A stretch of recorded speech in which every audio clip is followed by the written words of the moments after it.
Aktor Epy Kusnandar ditangkap polisi. Ia diamankan oleh Polres Metro Jakarta Barat karena narkoba. Kabar tersebut dibenarkan oleh Kapolres Metro Jakarta Barat Kombes Pol M. Syahdudi. Iya benar, yang bersangkutan diamankan terkait penyalahgunaan narkoba, kata Syahdudi kepada Indonesia.com, Jumat 10/5.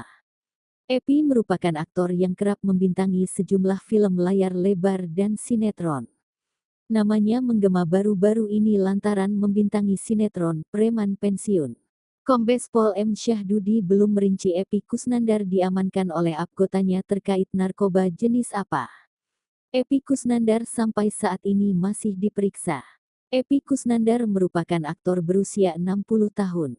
Epy memulai kariernya sebagai pemain sinetron pada 1996 berjudul Satu Kakak Tujuh Ponakan. Suami dari Karina Ranau ini beberapa tahun belakangan sering terlihat di televisi karena membintangi sinetron Preman Pensiun.